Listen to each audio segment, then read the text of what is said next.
말씀하셨던 대로 8권의 책을 쓰셨는데요. 그 책을 써 오시는 동안에도 스토리가 있을 것이고, 그리고 8권 이후에 앞으로도 또 스토리가 담길 것 같은데요. 지금 가장 최근에 나온 책이 지금 여기 보이는 집, 도시를 만들고 사람을 이어주다라고 하는 책이네요. 네, 책에 대한 이야기를 한번 처음 쓰셨던 것부터 해서 이야기를 스토리로 한번 엮어서 말씀해 주시겠어요? 맞습니다. 저희가 처음에 책을 내게 된 게 이제 첫 작업을 2000년대에 이제 처음 시작을 했는데 98년부터 이제 그 사무실 오픈하고 99년부터 작업을 한 집이 2000년에 완성이 되는데, 짓는 동안에 첫 작업이니까 굉장히 열심히 하고 그림도 많이 그리고 얘기도 많이 나누고 이제 기록을 많이 했는데, 막상 집을 이제 딱 건축주분이 들어서 하기 시작하시니까 왠지 좀 허전한 마음에 그 쌓인 기록을 뭔가 이렇게 딱 모으다 보니까 책이 한 권 되겠다 싶어서 책을 우연히 이제 만들게 됐어요. 근데 이제 그게 의외로 주변에서 되게 좋게 봐주셔가지고, 저희가 왜 영화를 보면 우리가 뒤에 코멘터리라고 해서 이제 감독이 하는 얘기를 따라가면서 이 뒷얘기나 이런 거를 굉장히 좋아하잖아요. 또 네. 영화와는 별개로. 그래서 저희가 이게 일종의 건축 코멘터리가 될 수 있겠구나 그런 생각이 좀 들더라고요. 그래서 마침 저희가 그때 그닥 바쁘지도 않았고 일도 많이 없었고 그래서 그 다음에도 이제 그런 작업들, 저희가 하는 작업들을 이제 계속 기록을 하게, 물론 이제 그 첫 책은 한 집을 가지고 한 권의 책을 만든 거고요. 그 다음에는 뭐 좀 모아서 만들기도 하고, 아니면 뭐 서울풍경 화첩이라는 책은 이제 임 소장 같은 경우는 서울 토박이 태어나서부터 계속 서울에 살았고, 저도 이제 초등학교 이후 서울에 살았기 때문에 둘이 이제 그동안 뭐 서울을 돌아다니면서 본 그 여러 가지 풍경들 그림으로 모은 게 한 10년치를 모으니까 그것도 역시 책이 한 권이 돼서 이제 그림책으로, 그 글은 별로 없는 그림책으로. 첫 책이 몇 년도에 쓰신 거예요? 2002년이요. 2002년. 사실 책 보면요, 지금은 글을 누가 쓰셨는지를 알 수가 없어요. 저희도 헷갈립니다, 이제. 그렇군요. 왜냐면 이제 기억을 공유하고 있고 생각을 거의 이제 공유를 하잖아요. 계속 얘기를 하니까. 그러다 보니까 이제 써놓고 이거 내가 썼는지 노우주 소장이 썼는지 헷갈릴 때가 있어요. 보통은 진짜. 공저를 하게 되면은 누가 썼는지가 읽히거든요. 네. 그런데 두 분 책은 전혀 알 수가 없겠더라고요. 심지어는 반대로 생각하시는 분도 계세요. 요 대목은 노은주 소장이 썼을 거야. 그런데 보면 사실은 아니고 뭐 이런 것들이 좀 있어요. 저희는 일부러 안 밝히는 것도 좀 있어요. 재밌으시라고. 근데 그림은 어떻습니까? 그림은 사실은 임소님이 많이 그리시죠. 네. 우리 노은주 소장도 사실 몇 개 있지만 밝히지 않을 거예요. 신비주의 전략이시죠. 서태지도 버렸다는 신비주의가 아직까지. 네. 하여튼 두 분을 보면서는 이렇게 닮을 수 있을까 싶은 생각을 너무 정말 많이 부러워요. 하거든요. 저는 예, 방송 시작하기 전부터 제가 침을 흘렸잖아요. 이렇게 부부들끼리 단합해가지고 한 마음이 되는 건요. 저는 이렇게 생각해요. 소프트웨어하고 하드웨어가 하나로 결합해서 뭔가가 움직이고 있는 우주 컴퓨터다. 저는 딴소리거든요. 당장 빨리 가서 남편하고 좀 맞춰봐야 되겠어요. 지금 그럼 제일 최근에 쓰신 저 집, 도시를 만들고 사람을 이어주다에서 이야기하고 싶은, 주장하고 싶은 내용은 무엇이었습니까? 그러니까 뭐 저희가 늘 얘기하는 건데, 그러니까 그 세상을 좀 바로보자 하는 거예요. 그러니까 우리는 어떻게 보면 굉장히 이제 그 쓸데없는 거에 현혹돼가지고, 그러니까 이를테면 이제 우리가 집은 사는 게 아니고 이제 재산이잖아요.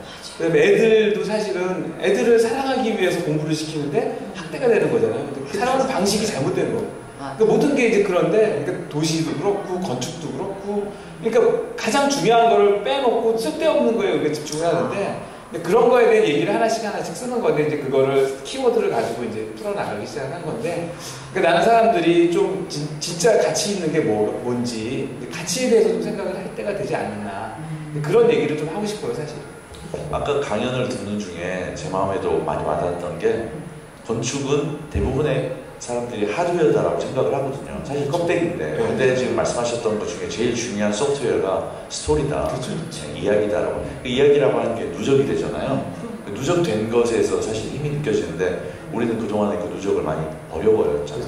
그래서 예를 들면 이제 도시를 개발할 때 우리가 600년 된 도시로서 갖고 있는 정체성이 있잖아요. 이제 가령 우리가 수뇌문이 불탄 건 굉장히 아쉬워하지만 피만길이 없어진 거에 대해서 다들 잊고 있거든요. 근데 피만길이 사실은 처음에 조선왕조가 생길 때부터 있었던 길인데 싹 밀어가지고 그거를 그냥 그 수백 채의 집을 다 허물고 그걸 하나의 건물로 그냥 올려버리고, 그거는 사실 강남에 있고 뭐 부산에도 있고 다 어디든 있을 수 있는 그런 건물을 굳이 거기에 길을 다 밀어버리고 옛날 지도 몇백 년 된 지도에도 보면 다 그 길 이름이 써있고 그런 것들을 우리 스스로 역사를 막 지우고 있거든요. 그리고 또 한편에서는 새롭게 뭘 또 만들겠다며 또 스토리텔링이 좀 중요해졌다며 새로운 걸 뭘 막 발굴해내고 있잖아요. 그러니까 이제 정말 우리가 지켜야 될 가치에 대해서는 좀 더 소중하게 생각해야 되는 게 아닐까라는 그런 생각들이 좀 많이 담겨 있습니다. 제목은 누가 지으세요? 제목이 되게 인상적인데. 아니 저희가 지은 경우도 있고 출판사가 내려주시는 거죠. 그렇죠. 근데 저희가 이제 항상 하는 거는 얘기를 하면은 출판사가 안 팔려요. 그들은 믿기를 잘한다. 그래서 그러는 경우도 좀 있어요. 근데 서울 풍경화첩이나 나무처럼 자라는지 뭐 이런 것들은 이제 저희가 지은 나무처럼 자라는지 그 너무 정말 좋은 것 같아요. 네. 그 집이라고 하는 것에 생명을 부여했잖아요. 그렇죠. 어떻게 보면 저희 철학이기도 해요. 네. 집이 살아있는 유기체처럼 자랐으면 좋겠다 이제 그런 게 사실 굉장히 중요한. 그리고 2013년도에 출판했던 사람을 살리는 집, 그것도 굉장히 마음에 와닿거든요. 그 사실은 사람을 더 주관적으로 저희는 나를 살리는 집으로 하자고 얘기를 했었어요. 출판사에. 그러니까 사람들이 지금 가령 미래의 어떤 불확실한 어떤 그 성공을 위해서 현재의 행복을 자꾸 그 유보시키잖아요. 더 이게 뭐 대학에 가야 하니까 찾고 공부해. 대학에 기껏 갔더니 좋은 직장에 가야 하니까 찾고 공부해. 좋은 직장에 갔더니 더 나은 데로 옮겨야 되니까 찾고 또 영어 공부하고 막 이제 그런 식으로 기약이 없이 계속 우리가 현재를 잊고 사는 자기를 되찾자 뭐 이런 의미로. 그래서 집에서도 그런 거 우리가 이제 뭐 부동산 이런 가치를 위해서 사실은 나는 자꾸 아늑한 집에 살고 싶은데 뭐 아파트를 사고 되팔고 뭐 옮기고 이렇게 하잖아요. 그래서 그런 거 하지 말고 이제 나를 살리자 이렇게 얘기했는데 출판사에서 나라고 하면 그게 건축가인지 뭐 그냥 아주 그 너무 주관적이라고 생각하고 사람으로 바꾸자 해서 사람을 살리는 집이 됐는데 의외로 또 되게 그 제목을 좋아하시는 분들이 많더라고요. 너무 좋아요. 출판사 사장님께서 아주 흐뭇해하고 계십니다. 그래요? 지금 몇 살까지 나왔는지는 기억하세요? 글쎄요, 이렇게 뭐 책마다 조금씩 다 달라서요. 사람 살리는 집은 한 3, 4살? 잘 모르겠어요. 계속 잘 팔렸으면 좋겠다는 생각을 하고 사실은 저도 이제 독자의 입장으로서 계속 기다려줘요. 왜냐면 쉽거든요. 이야기가 되게 건축가들이 쓰는 책들이 현학적인 책이 되게 많아요. 근데 애초에 그런 의도가 있었어요. 그러니까 처음에 이제 책을 쓸 때 의도가 그랬어요. 그러니까 그동안 선배들한테 이제 어떻게 보면 뭐 이렇게 욕되게 할 얘기를 하자는 게 아니고 어떻게 보면 약간 그 건축인의 어투가 있었어요. 근데 그 어투는 건축하는 사람조차도 알아듣기 힘든 어려운 말들을 많이 써요. 그러니까 없어진 단어도 많이 사용하고. 그러니까 그게 서로 그 경쟁이 되다 보니까 점점 어려워지더라고요. 그걸 아무도 못 알아듣는 거는 이게 아니다. 이러다 보면 저도 유리된다 이런 생각을 해서 우리는 정말 쉬운 구어체로 쓰자고 시작을 하면서 이제 글을 쓰기 시작을 한 거거든요. 그래서 내가 알아듣고 내가 노은주 소장한테 얘기를 하듯이 노은주 소장이 나한테 얘기하듯이 글을 쓰자. 그게 아마 시작이라서 그랬던 것 같아요. 사람들이 금세 읽는다면 굉장히 좋아해요. 그러니까 그냥 수술 화장실에서 그게 최고예요. 사실은 대상이 대중이잖아요. 지금 쓰신 대상. 그게 맞는 거죠. 그러니까 건축가로부터 건축이 출발하는 게 아니고 사실은 건축주의 욕으로부터 출발하는 것이기 때문에 사실 건축주의 소양이 높아져야 되는 게 맞는 거거든요. 근데 사실 저희가 뭐 누구를 보여주기 위해 일부러 뭐 대중을 위해서 이런 건 아니고요. 그러니까 원래 그런 거 있잖아요. 이렇게 자기가 보고 싶은 책, 보고 싶은 글. 그러니까 저희도 책을 읽다 보면 어떤 글은 굉장히 좋고 야 이건 내가 정말 보고 싶은 책이었어. 근데 어떤 책은 보다 보면 기대한 거와 달리 너무 어렵거나 실망스럽거나 이렇잖아요. 그래서 저희가 보고 싶은 글이라면 아마도 이런 것이 아닐까라고 생각하고 쓰는 부분도 있고요. 그다음에 뭐 사실 저희가 이제 또 세계일보에 계속 칼럼을 우연히 쓰게 됐는데 다행히 이제 그냥 2주에 한 번씩 쓰는데 지금 5년째가 됐거든요. 이제 계속 웬일로 계속 이제 이어지고 있어서 끊임없이 이제 저희 주변의 일상에 대해서 이제 출발을 해서 저희가 하고 있는 작업과 하고 있는 공부와 뭐 이제 그 주변 사람들의 듣는 이야기, 그다음에 아니면 그때그때 이슈 이런 것들을 계속 생각을 안 할 수가 없거든요. 테마를 계속 찾아야 되니까 결국 그런 생각들이 그냥 글로 그냥 자연스럽게 가는 것 같아요. 전 사실은요, 건축사가 쓰는 책, 그거 좀 딱딱한 거 아니야? 이렇게 생각했어요. 진짜. 그랬는데 두 분 얘기를 들으니까, 와, 여기에 인문학이 들어있네? 뭔가 이렇게 우리가 살고자 하는 사랑, 관계 이런 것들이 다 들어있겠다는 그런 기대감이 나면서 빨리 읽고 싶어요. 감사합니다.